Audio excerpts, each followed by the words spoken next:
नमस्कार दोस्तों, मैं संतोष पटेल स्वागत करता हूं आपके अपने YouTube चैनल डिजिटल भंडार पर। आज की वीडियो में हम CPCT एग्जाम नवंबर 2022 के लिए कंप्यूटर के इंपोर्टेंट क्वेश्चंस को समझने वाले हैं। यह हमारा CPCT एग्जाम नवंबर 2022 के लिए पार्ट नंबर 7 है।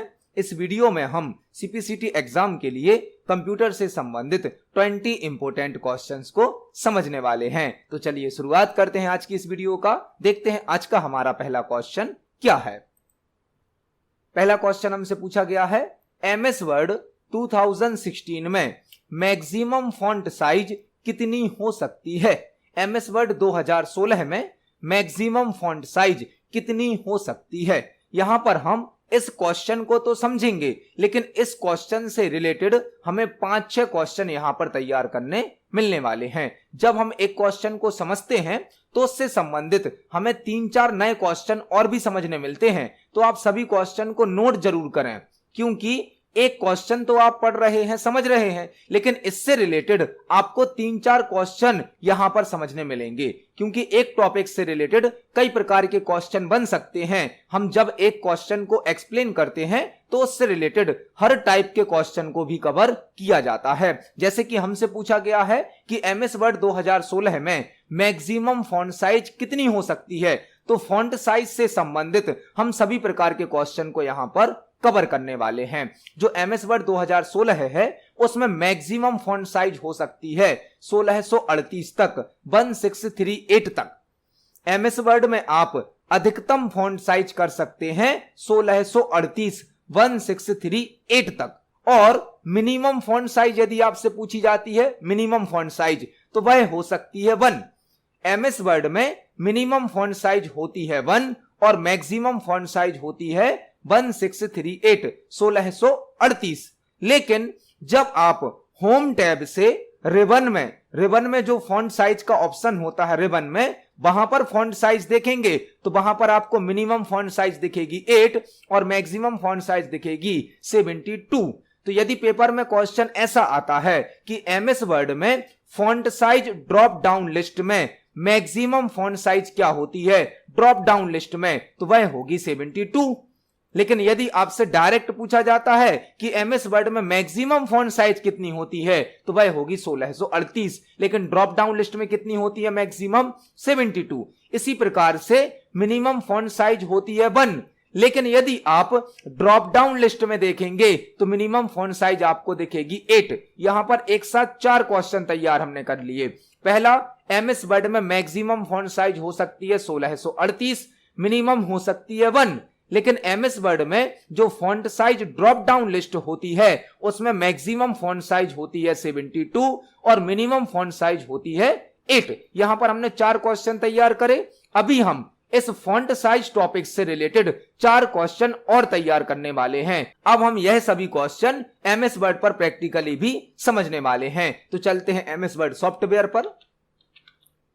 यह MS वर्ड सॉफ्टवेयर है। आपको यहां पर फॉन्ट साइज से संबंधित 8 प्रकार के क्वेश्चन तैयार करने मिलेंगे।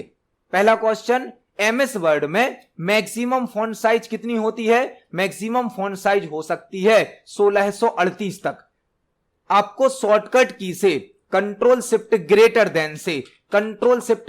देन से फॉन्ट साइज को बढ़ाना है, तो आप देखेंगे फॉन्ट साइज मैक्सिमम हो जाती है 1638 तक, 1638 तक। जब आप शॉर्टकट की से फॉन्ट साइज को बढ़ाएंगे तो आप देख सकते हैं मैक्सिमम फॉन्ट साइज कितनी हो गई है 1638। और शॉर्टकट की से फॉन्ट साइज को घटाएंगे, डिक्रीज करेंगे, जिसके लिए शॉर्टकट की होती है कंट्रोल शिफ्ट लेस देन, तो आप मिनिमम फॉन्ट साइज कर सकते हैं 1। मैक्सिमम हो गई 1638, मिनिमम आप कर सकते हैं शॉर्टकट की से 1, जो कि हो जाएगी मिनिमम फॉन्ट साइज 1। शॉर्टकट की से मिनिमम फॉन्ट साइज हो जाती है 1, मैक्सिमम हो जाती है 1638। आप देख सकते हैं जो मिनिमम फॉन्ट साइज है भाई कितनी कर दी है हमने, 1 कर दी है। तो शॉर्टकट की से मिनिमम फॉन्ट साइज हो जाती है 1, मैक्सिमम हो जाती है 1638। लेकिन जो फॉन्ट साइज का ड्रॉप डाउन लिस्ट है इसमें आप देखेंगे तो मिनिमम फॉन्ट साइज आपको दिखेगी 8 और मैक्सिमम फॉन्ट साइज आपको दिखेगी 72।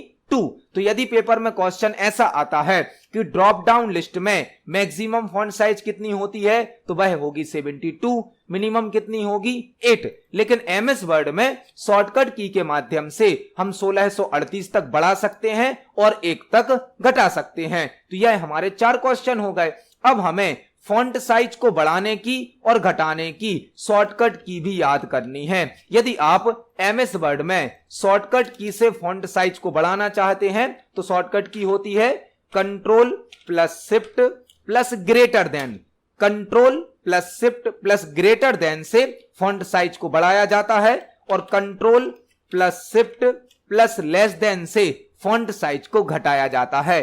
कंट्रोल शिफ्ट ग्रेटर देन से फॉन्ट साइज बढ़ती है, कंट्रोल शिफ्ट लेस देन से फॉन्ट साइज घटती है। और यदि आपसे पेपर में ऐसा क्वेश्चन पूछा जाता है कि एमएस वर्ड में सिंगल पॉइंट फॉन्ट साइज को बढ़ाना या घटाना कौन सी शॉर्टकट की से होता है, यदि आपको एमएस वर्ड में फॉन्ट साइज को सिंगल पॉइंट से बढ़ाना है तो कंट्रोल के साथ बिग ब्रैकेट का यूज किया जाता है। Control plus big bracket. Single point font size को बढ़ाने के लिए कंट्रोल प्लस बिग ब्रैकेट, और कंट्रोल के साथ ओपन वाला बिग ब्रैकेट प्रेस करेंगे आप तो एक पॉइंट से फॉन्ट साइज कम हो जाती है, सिंगल पॉइंट से डिक्रीज हो जाती है। इंक्रीज करने के लिए क्लोज वाला ब्रैकेट और डिक्रीज करने के लिए ओपन वाला ब्रैकेट। तो सिंगल पॉइंट से फॉन्ट साइज को बढ़ाना है यदि तो कंट्रोल के साथ जो आपका क्लोज वाला बिग ब्रैकेट होता है उस की को प्रेस करें, और डिक्रीज करने के लिए घटाने के लिए कंट्रोल के साथ ओपन वाला बिग ब्रैकेट वाली की को आपको प्रेस करना है। तो यहां पर हमने फॉन्ट साइज से संबंधित टोटल 8 क्वेश्चन तैयार करे। पहला क्वेश्चन, एमएस वर्ड में मैक्सिमम फॉन्ट साइज कितनी हो सकती है 1638। मिनिमम फॉन्ट साइज कितनी हो सकती है 1। ड्रॉप डाउन लिस्ट में मैक्सिमम फॉन्ट साइज कितनी होती है 72। मिनिमम कितनी होती है 8। फॉन्ट साइज को बढ़ाने की शॉर्टकट की क्या है control shift greater than.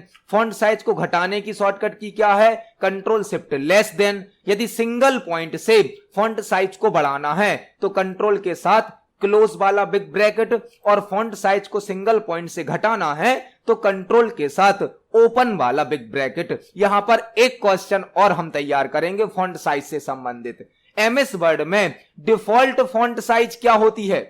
MS Word में डिफॉल्ट फॉन्ट साइज क्या होती है? मतलब जब आप एमएस वर्ड में कोई फाइल बनाते हैं तो अपने आप फॉन्ट साइज कितनी होती है? वह होती है 11।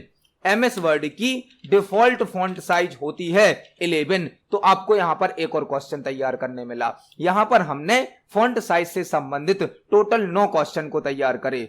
इस क्वेश्चन का जो हमारा आंसर होगा वह होगा option number C. MS Word में मैक्सिमम फॉन्ट साइज हो सकती है 1638। तो आप देख सकते हैं एक क्वेश्चन के अंदर भी कितने सारे क्वेश्चन बन सकते हैं। जब आप वीडियो के माध्यम से तैयारी करेंगे तो आपको एक क्वेश्चन से रिलेटेड 3-4 क्वेश्चन और भी तैयार करने जरूर मिलेंगे। आप इन सभी क्वेश्चन को भी नोट करें क्योंकि यह सभी क्वेश्चन आपको पेपर में मिलने वाले हैं। तो यह हमारा पहला क्वेश्चन था जिसका आंसर है ऑप्शन नंबर सी। देखते हैं हमारे नेक्स्ट क्वेश्चन को। नेक्स्ट क्वेश्चन है, हमें एक ऑक्टल नंबर दिया गया है जिसकी हमें डेसिमल वैल्यू बतानी है, क्या होगी? यह क्वेश्चन कंप्यूटर नंबर सिस्टम से पूछा गया है। कंप्यूटर नंबर सिस्टम से अब जो सीपीसीटी का एग्जाम होता है उसमें 2 क्वेश्चन, 1 से 2 क्वेश्चन जरूर पूछे जाते हैं कंप्यूटर नंबर सिस्टम से। जो अभी सितंबर में सीपीसीटी का एग्जाम हुआ है उसमें हर पेपर में 1-2 क्वेश्चन कंप्यूटर नंबर सिस्टम के जरूर पूछे गए हैं और इनको सॉल्व करना बहुत ही आसान है। हमारे चैनल पर सभी प्रकार के नंबर सिस्टम को कन्वर्ट करने के लिए ऑलरेडी वीडियोस को अपलोड किया जा चुका है। डिस्क्रिप्शन में दी गई लिंक से आप सभी प्रकार के नंबर सिस्टम को कन्वर्ट करना सीख सकते हैं। हमारी जो सीपीसीटी प्लेलिस्ट है उस प्लेलिस्ट के अंदर आपको सभी प्रकार के नंबर सिस्टम को कन्वर्ट करने के लिए वीडियो प्राप्त हो जाएंगे। आप नंबर सिस्टम को कन्वर्ट करना जरूर सीखें क्योंकि 1 से 2 क्वेश्चन सीपीसीटी में अब जरूर आते हैं। हमें जो क्वेश्चन दिया गया है इसमें एक ऑक्टल नंबर सिस्टम दिया गया है और हमें इसे डेसिमल नंबर सिस्टम में बदलना है। हमने कैसे पहचाना कि यह ऑक्टल नंबर सिस्टम है? इसके बेस से। ऑक्टल नंबर सिस्टम का बेस होता है 8 और डेसिमल में बदलना है, यह कैसे पहचाना? डेसिमल का बेस होता है 10। कंप्यूटर में 4 प्रकार के नंबर सिस्टम यूज किए जाते हैं। पहला होता है बाइनरी जिसका बेस होता है 2, दूसरा होता है ऑक्टल जिसका बेस होता है 8, तीसरा होता है डेसिमल जिसका बेस होता है 10 और चौथा होता है हेक्साडेसिमल जिसका बेस होता है 16। तो हमें जो क्वेश्चन दिया गया है इसमें एक नंबर है 8 बेस वाला, मतलब ऑक्टल नंबर सिस्टम है, और हमें 10 बेस में बदलना है, मतलब किस में बदलना है, डेसिमल में। तो हमें जो क्वेश्चन दिया गया है इसमें हमें ऑक्टल नंबर सिस्टम को डेसिमल नंबर सिस्टम में बदलना है। इसको सॉल्व करना बहुत ही आसान है, यह बहुत ही सिंपल क्वेश्चन है। इसको सॉल्व करने के लिए आपको केवल फॉर्मूला याद रखना है, ट्रिक याद रखनी है। जब भी किसी ऑक्टल नंबर सिस्टम को डेसिमल में बदलना है तो आपको 8 से गुणा करना होगा, 8 से इंटू करना होगा। यदि आपको कोई बाइनरी नंबर यहां पर दिया जाता, बाइनरी 2 बेस वाला, और उसको यदि आप डेसिमल में बदलते तो आपको केवल यहां पर 2 का गुणा कर देना होता है।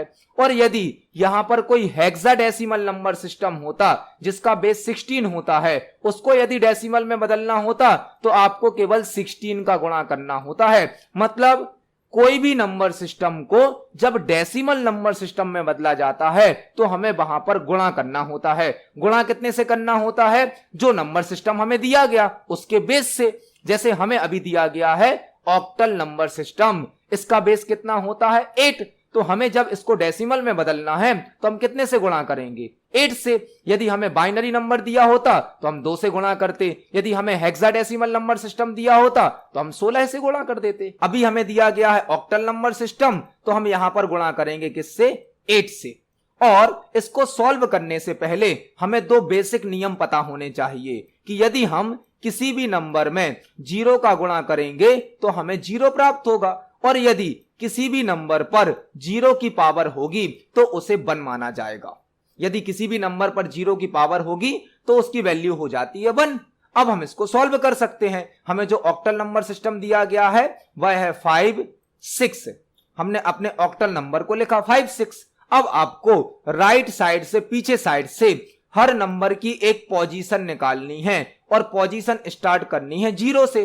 तो पहला नंबर हमें क्या मिला, 6 आ जाएगा 0 पोजीशन पे। इसके बाद अगला नंबर है 5 की पोजीशन क्या आ जाएगी, 1।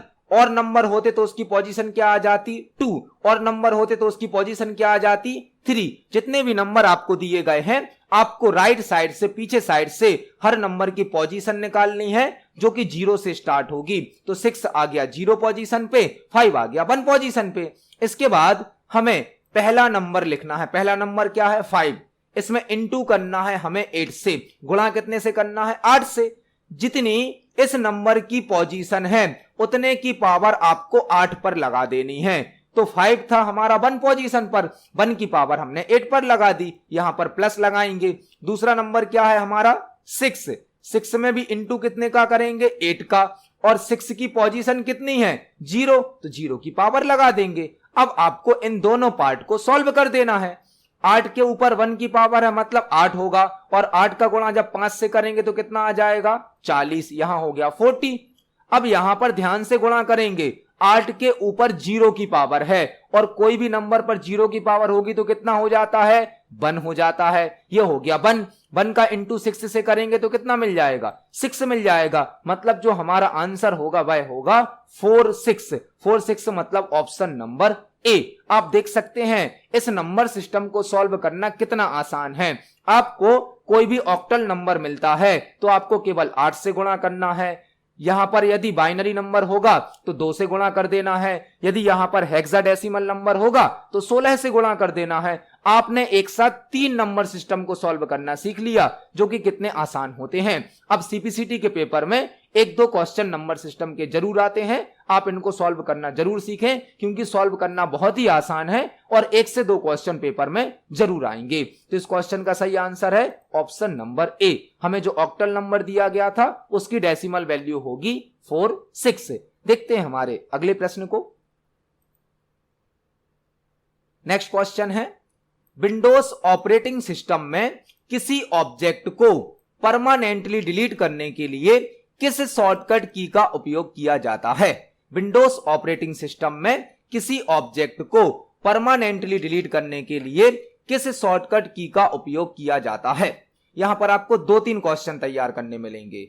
जब आप विंडोज ऑपरेटिंग सिस्टम से किसी ऑब्जेक्ट को नॉर्मली डिलीट करते हो मतलब आप उस पर राइट क्लिक करके यदि डिलीट करो या कीबोर्ड से केवल डिलीट की को प्रेस करो तो वह ऑब्जेक्ट रिसाइकिल बिन में चला जाता है, रिसाइकिल बिन में। जब आप कंप्यूटर सिस्टम से किसी ऑब्जेक्ट को डिलीट करते हो तो वह रिसाइकिल बिन में ट्रांसफर हो जाता है। आपसे ऐसा भी क्वेश्चन पूछा जा सकता है कि किसी ऑब्जेक्ट को डिलीट करने पर वह कहां ट्रांसफर हो जाता है, वह ट्रांसफर हो जाता है रिसाइकिल बिन में।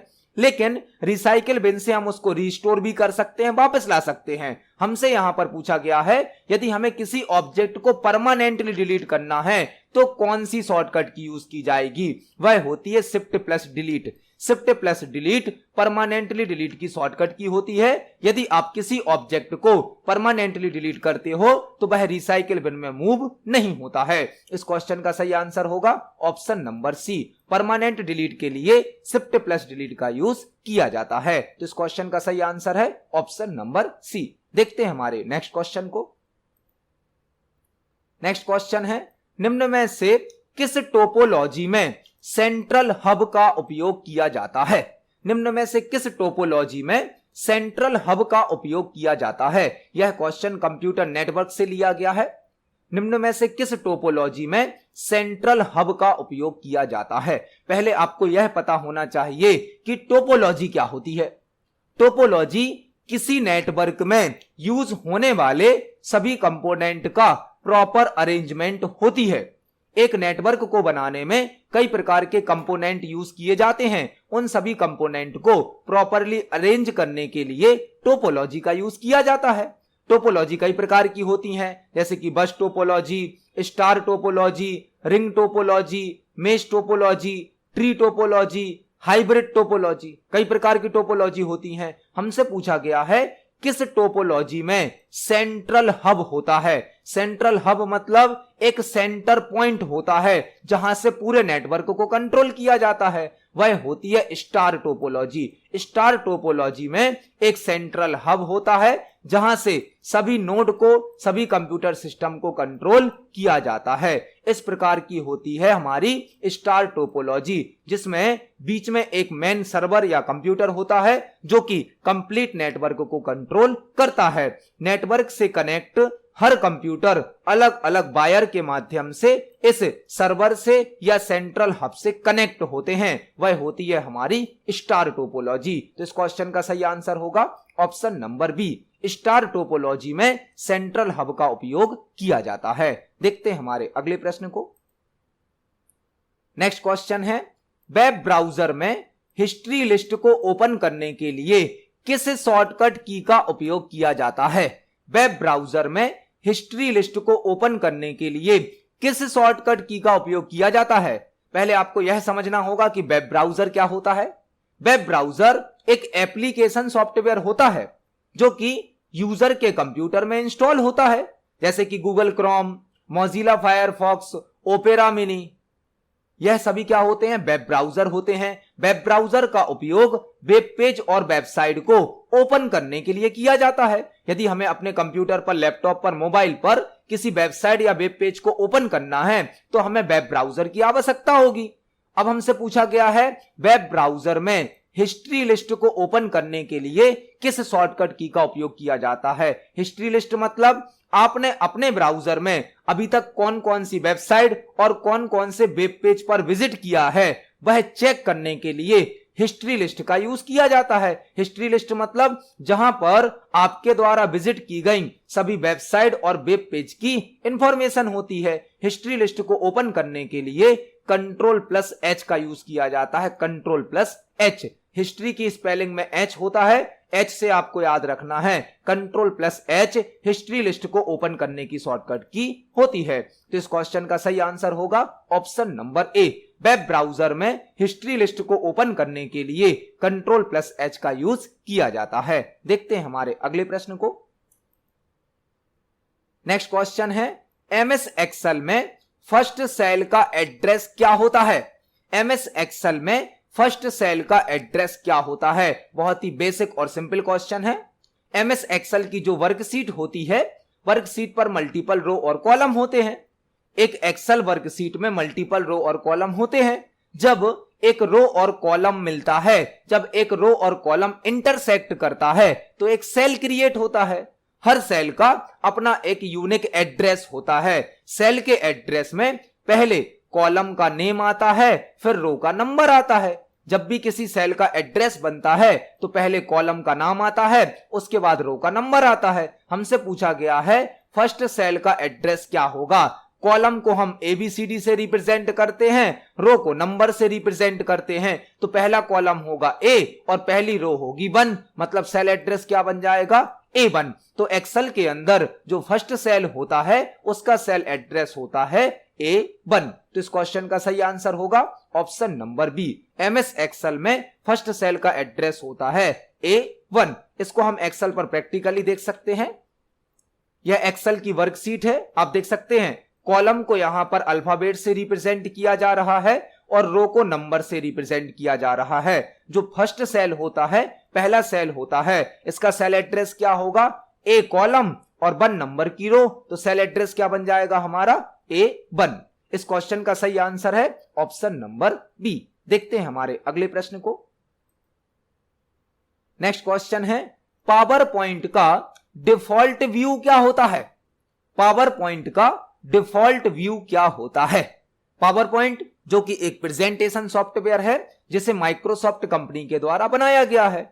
जब आप पावर पॉइंट में कोई प्रेजेंटेशन बनाते हैं तो एक प्रेजेंटेशन के अंदर मल्टीपल स्लाइड का यूज किया जाता है। जो प्रेजेंटेशन होती है वह पावर पॉइंट की फाइल होती है और एक प्रेजेंटेशन के अंदर मल्टीपल स्लाइड होती हैं। स्लाइड होती है पावर पॉइंट का पेज। पावर पॉइंट में बनने वाली फाइल को प्रेजेंटेशन कहा जाता है और उसके अंदर जो पेज होता है उसे स्लाइड कहा जाता है। स्लाइड को अलग अलग तरीके से शो करने के लिए पावर पॉइंट में मल्टीपल व्यू होते हैं। व्यू के माध्यम से आप स्लाइड को अलग अलग तरीके से रिप्रेजेंट कर सकते हैं। हमसे पूछा गया है कि पावर पॉइंट का डिफॉल्ट व्यू कौन सा होता है। तो पावर पॉइंट का डिफॉल्ट व्यू होता है normal view. Normal view, normal view by default हमें मिलता है जिसमें हम प्रेजेंटेशन को डिजाइन कर सकते हैं। तो पावर पॉइंट का डिफॉल्ट व्यू होता है नॉर्मल व्यू। इस क्वेश्चन का सही आंसर होगा option number C. PowerPoint का डिफॉल्ट व्यू होता है नॉर्मल व्यू। इसको हम पावर पॉइंट पर प्रैक्टिकली देख सकते हैं। आप देख सकते हैं यहां पर हमारी प्रेजेंटेशन ओपन है जो कि पावर पॉइंट सॉफ्टवेयर पे बनाई गई है। अभी हमारा जो डिफॉल्ट व्यू है वह है नॉर्मल व्यू। नॉर्मल व्यू आप पावर पॉइंट के सभी व्यू को व्यू टैब के अंतर्गत चेक कर सकते हैं। पावर पॉइंट में टोटल 5 प्रकार के व्यू होते हैं। Normal view, outline view, slide sorter view, notes page, reading view. Total 5 view होते हैं जो कि हमें व्यू टैब के अंतर्गत प्रोवाइड किए जाते हैं। और बाय डिफॉल्ट कौन सा व्यू होता है, नॉर्मल व्यू। तो इस क्वेश्चन का सही आंसर होगा ऑप्शन नंबर सी। देखते हैं हमारे अगले प्रश्न को। नेक्स्ट क्वेश्चन है डीबीएमएस में डीबीए का फुल फॉर्म क्या होता है। डीबीएमएस में डीबीए का फुल फॉर्म क्या होता है। यहां पर आपको 2-3 क्वेश्चन तैयार करने हैं। पहला क्वेश्चन होगा डीबीएमएस का फुल फॉर्म क्या होता है। डीबीएमएस का फुल फॉर्म होता है डेटाबेस मैनेजमेंट सिस्टम। डीबीएमएस का फुल फॉर्म क्या होता है, डेटाबेस मैनेजमेंट सिस्टम। एक ऐसा सिस्टम, एक ऐसा सॉफ्टवेयर जो कि हमें डेटाबेस बनाने की, डेटाबेस को मैनेज करने की, डेटाबेस पर ऑपरेशन परफॉर्म करने की सुविधा देता है, उसे कहा जाता है डीबीएमएस सॉफ्टवेयर। जैसे कि ओरेकल, MS एक्सेस, MySQL, यह सभी डीबीएमएस सॉफ्टवेयर के एग्जाम्पल होते हैं। अब हमसे पूछा गया है डीबीएमएस में डीबीए का फुल फॉर्म क्या होता है। डीबीए का फुल फॉर्म होता है डेटाबेस एडमिनिस्ट्रेटर। डेटाबेस एडमिनिस्ट्रेटर मतलब वह पर्सन जो कंप्लीट डेटाबेस के लिए रिस्पॉन्सिबल होता है, कंप्लीट डेटाबेस की कंट्रोलिंग करता है। उस यूजर को, उस पर्सन को कहा जाता है डीबीए, डेटाबेस एडमिनिस्ट्रेटर। तो डीबीएमएस के अंतर्गत डीबीए का फुल फॉर्म होता है डेटाबेस एडमिनिस्ट्रेटर। इस क्वेश्चन का सही आंसर है ऑप्शन नंबर डी। देखते हैं हमारे नेक्स्ट क्वेश्चन को। नेक्स्ट क्वेश्चन है डॉस ऑपरेटिंग सिस्टम में किसी फाइल के कंटेंट को शो करने के लिए किस कमांड का उपयोग किया जाता है। डॉस ऑपरेटिंग सिस्टम में किसी फाइल के कंटेंट को शो करने के लिए किस कमांड का उपयोग किया जाता है? यह क्वेश्चन डॉस ऑपरेटिंग सिस्टम से पूछा गया है। डॉस जिसका फुल फॉर्म होता है disk operating system.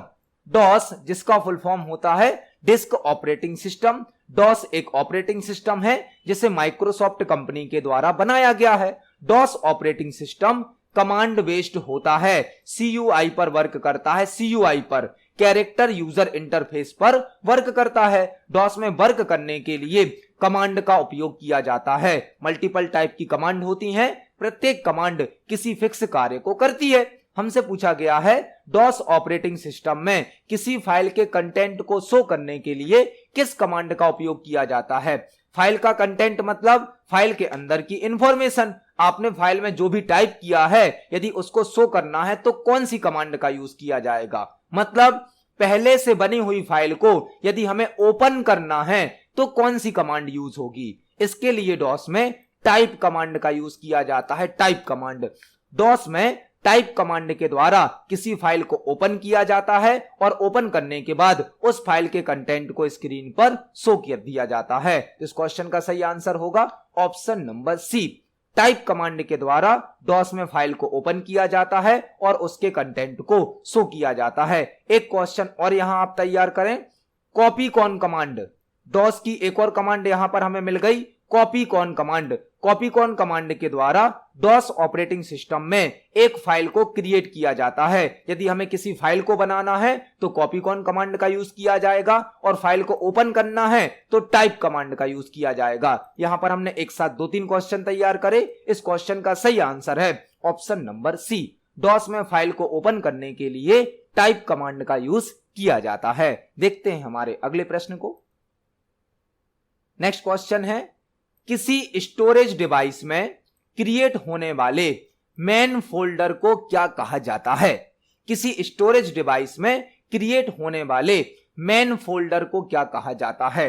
Storage device मतलब जो डेटा को स्टोर करती हैं, जैसे कि hard disk, floppy disk, CD, DVD, pen drive, memory card, यह सभी स्टोरेज डिवाइस होती हैं। स्टोरेज डिवाइस का यूज डेटा को स्टोर करने के लिए किया जाता है। जब हम स्टोरेज डिवाइस में डेटा को स्टोर करते हैं तो पहले हमें फोल्डर बनाने होते हैं। फोल्डर के अंदर हम फाइल को स्टोर करते हैं।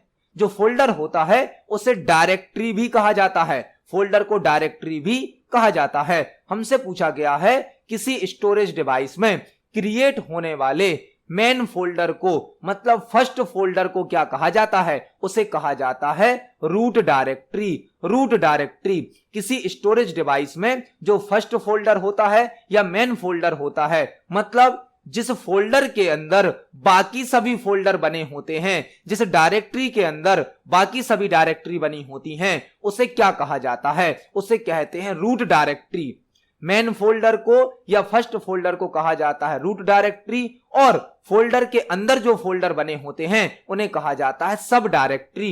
एक फोल्डर के अंदर बने हुए फोल्डर को कहा जाता है सब डायरेक्टरी और पहले या मेन फोल्डर को कहा जाता है रूट डायरेक्टरी। तो इस क्वेश्चन का सही आंसर होगा ऑप्शन नंबर सी। किसी स्टोरेज डिवाइस में क्रिएट होने वाले मेन फोल्डर को कहा जाता है रूट डायरेक्टरी। देखते हैं हमारे अगले प्रश्न को। नेक्स्ट क्वेश्चन है, CD की डेटा स्टोरेज कैपेसिटी कितनी होती है? CD की डेटा स्टोरेज कैपेसिटी कितनी होती है? CD की डेटा स्टोरेज कैपेसिटी कितनी होती है मतलब CD में कितना डेटा स्टोर किया जा सकता है। यहां पर आपको 5-6 क्वेश्चन तैयार करने मिलेंगे। CD से संबंधित 5-6 प्रकार के क्वेश्चन बन सकते हैं। CD क्या है? CD एक स्टोरेज डिवाइस होती है। CD एक सेकेंडरी स्टोरेज डिवाइस है। सेकेंडरी स्टोरेज डिवाइस जो कि एक ऑप्टिकल डिस्क होती है। CD एक सेकेंडरी स्टोरेज डिवाइस है जो कि एक ऑप्टिकल डिस्क है। CD का फुल फॉर्म होता है compact disc. Compact disc CD का फुल फॉर्म होता है कॉम्पैक्ट डिस्क और CD में 700 MB तक का डेटा स्टोर किया जा सकता है। 700 MB तक का CD की डेटा स्टोरेज कैपेसिटी 700 MB तक होती है। CD में 700 MB तक का डेटा स्टोर होता है। CD की थिकनेस, CD की मोटाई 1.2 mm होती है और CD पॉलीकार्बोनेट मटेरियल की बनी होती है। CD की थिकनेस या मोटाई 1.2 mm होती है और CD पॉलीकार्बोनेट मटेरियल की बनी होती है। तो यहां पर हमने सीडी से संबंधित कई प्रकार के क्वेश्चन को तैयार किया। हमसे पूछा गया था सीडी की स्टोरेज कैपेसिटी कितनी होती है, जो कि होती है 700 MB। तो इस क्वेश्चन का सही आंसर होगा ऑप्शन नंबर डी, सीडी की डेटा स्टोरेज कैपेसिटी 700 MB तक हो सकती है। देखते हैं हमारे अगले प्रश्न को। नेक्स्ट क्वेश्चन है, जावा एक ब्लैंक का एग्जाम्पल है। जावा क्या है? जावा एक ब्लैंक का एग्जाम्पल है। क्या एंटीवायरस है, यूटिलिटी सॉफ्टवेयर है, स्टोरेज डिवाइस है या प्रोग्रामिंग लैंग्वेज है? तो जावा एक प्रोग्रामिंग लैंग्वेज है। जावा एक प्रोग्रामिंग लैंग्वेज है जो कि एक हाई लेवल लैंग्वेज भी है। हाई लेवल लैंग्वेज भी है। जावा एक प्रोग्रामिंग लैंग्वेज है जो कि हाई लेवल लैंग्वेज का एग्जाम्पल है। तो इस क्वेश्चन का सही आंसर होगा ऑप्शन नंबर डी, जावा एक प्रोग्रामिंग लैंग्वेज का एग्जाम्पल है और जावा एक हाई लेवल लैंग्वेज होती है। इस क्वेश्चन का सही आंसर है ऑप्शन नंबर डी। देखते हैं हमारे अगले प्रश्न को। नेक्स्ट क्वेश्चन है, एमएस वर्ड में अलाइनमेंट्स कितने प्रकार के होते हैं?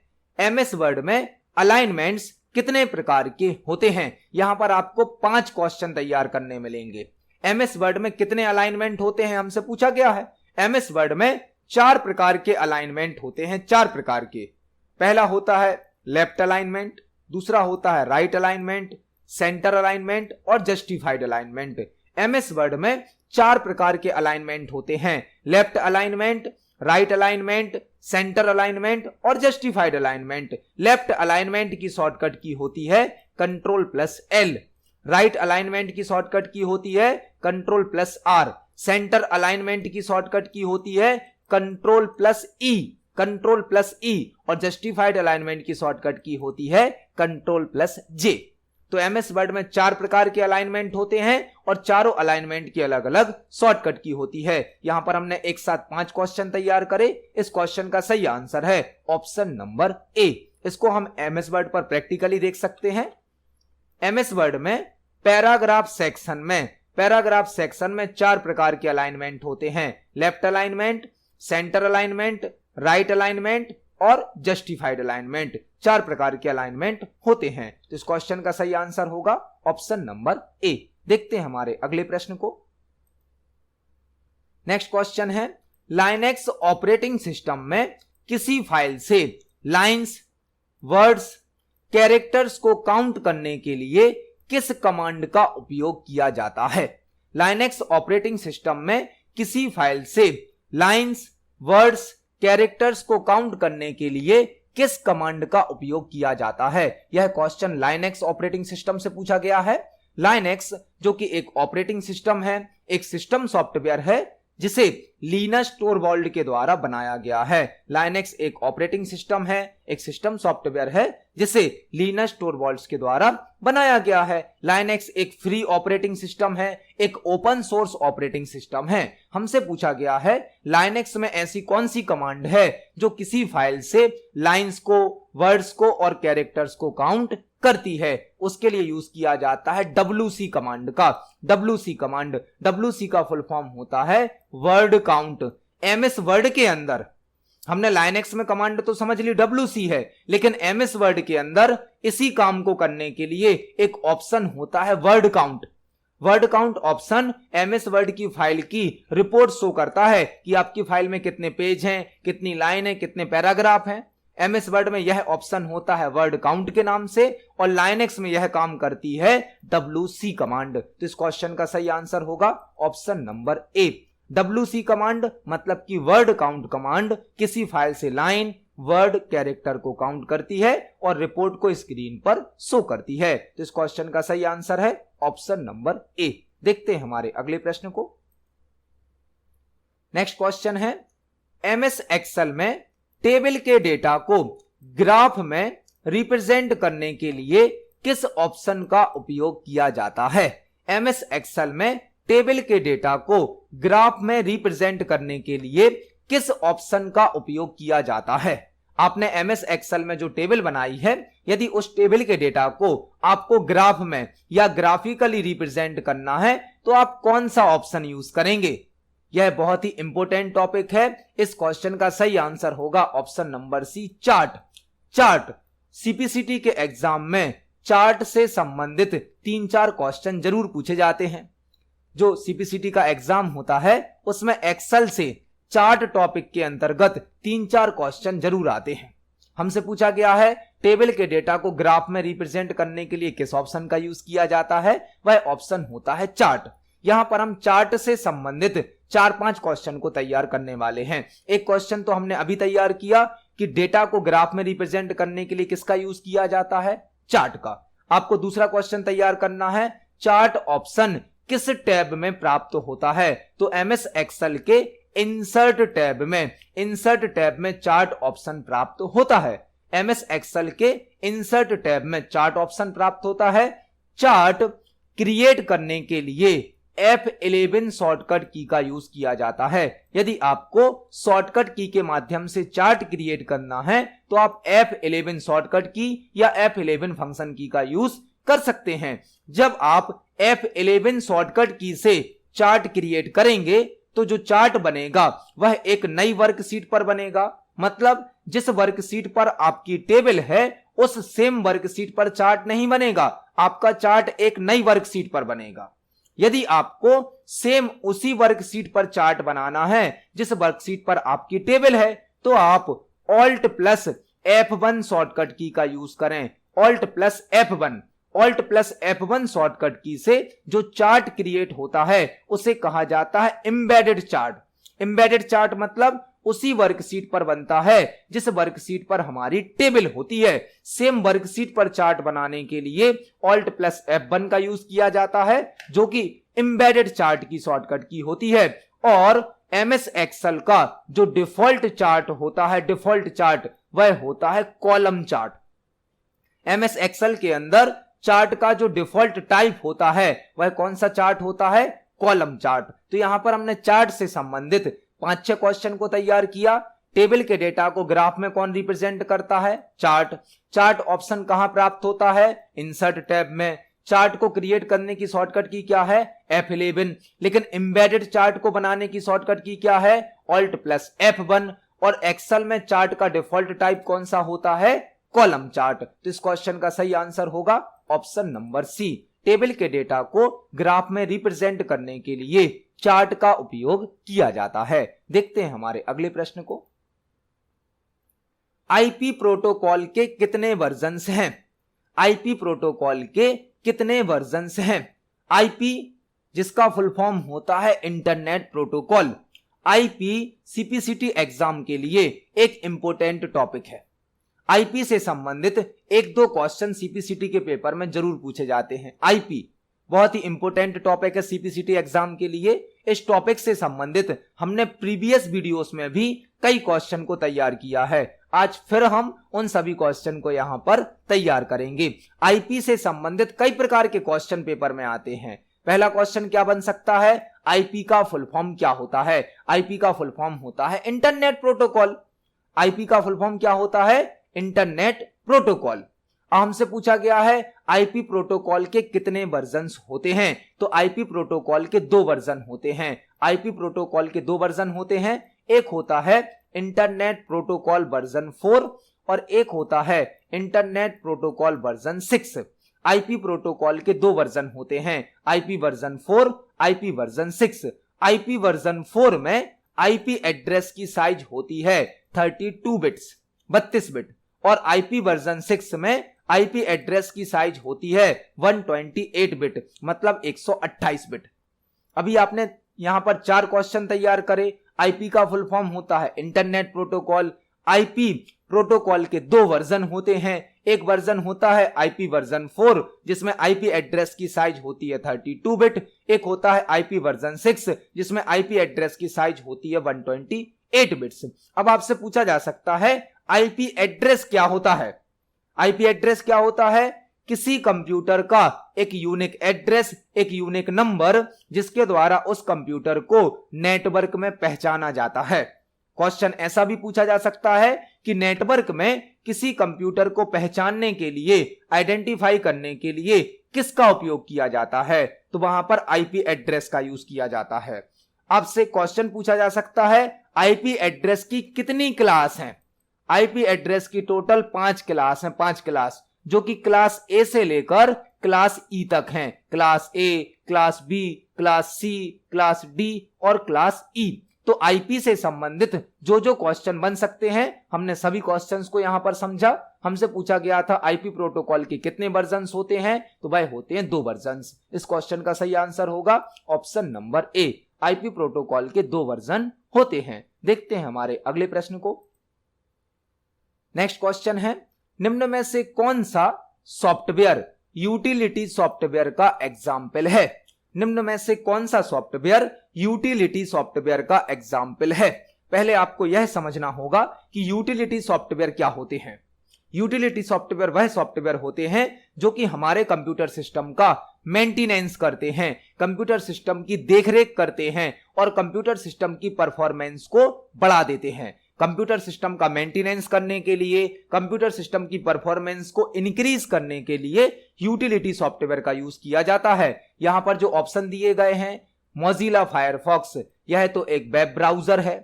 एमएस वर्ड एक वर्ड प्रोसेसिंग सॉफ्टवेयर है, एप्लीकेशन सॉफ्टवेयर है। नोटपैड एक टेक्स्ट एडिटर है। इस क्वेश्चन का सही आंसर होगा Norton antivirus. Norton antivirus, antivirus एक यूटिलिटी सॉफ्टवेयर होता है जो कि हमारे कंप्यूटर सिस्टम को वायरस से प्रोटेक्ट करता है। हमारे कंप्यूटर सिस्टम को वायरस से प्रोटेक्ट करने के लिए एंटीवायरस का यूज किया जाता है। मल्टीपल कंपनियां एंटीवायरस को बनाती हैं, उसी में से एक है नॉर्टन एंटीवायरस, जो कि एक यूटिलिटी सॉफ्टवेयर का एग्जाम्पल होता है। तो इस क्वेश्चन का सही आंसर होगा option number D, antivirus utility software का एग्जाम्पल होता है। देखते हैं हमारे अगले प्रश्न को। नेक्स्ट क्वेश्चन है, विंडोज ऑपरेटिंग सिस्टम में स्क्रीन लॉक करने के लिए किस शॉर्टकट की का उपयोग किया जाता है? यदि हमें विंडोज ऑपरेटिंग सिस्टम में स्क्रीन को लॉक करना है तो हम किस शॉर्टकट की का उपयोग करेंगे? मतलब विंडोज ऑपरेटिंग सिस्टम में लॉक करने के लिए किस शॉर्टकट की का उपयोग किया जाता है? उसके लिए यूज किया जाता है विंडोज की के साथ एल की को। यदि आपको विंडोज में लॉक करना है तो विंडोज की के साथ एल की को प्रेस करना होता है। Windows plus L screen lock की शॉर्टकट की होती है। इस क्वेश्चन का सही आंसर होगा option number B, Windows operating system में स्क्रीन को लॉक करने के लिए विंडोज प्लस एल शॉर्टकट की का यूज किया जाता है। देखते हैं हमारे अगले प्रश्न को। नेक्स्ट क्वेश्चन है, डेसिमल नंबर सिस्टम की रेंज क्या होती है? डेसिमल नंबर सिस्टम की रेंज क्या होती है? यह क्वेश्चन भी कंप्यूटर नंबर सिस्टम से संबंधित है। डेसिमल नंबर सिस्टम की रेंज क्या होती है? हमने आज की वीडियो में ही नंबर सिस्टम से संबंधित एक क्वेश्चन को सॉल्व किया था। वहां पर हमने समझा था कि कंप्यूटर सिस्टम में 4 प्रकार के नंबर सिस्टम यूज किए जाते हैं। बाइनरी नंबर सिस्टम, जिसका बेस होता है 2 और इसमें 0 से लेकर 1 तक के नंबर यूज किए जाते हैं। दूसरा नंबर सिस्टम होता है ऑक्टल, जिसका बेस होता है 8, इसमें 0 से लेकर 7 तक के नंबर यूज किए जाते हैं। तीसरा होता है डेसिमल नंबर सिस्टम, जिसका बेस होता है 10 और इसमें 0 से लेकर 9 तक के नंबर यूज किए जाते हैं, 0 से लेकर 9 तक के।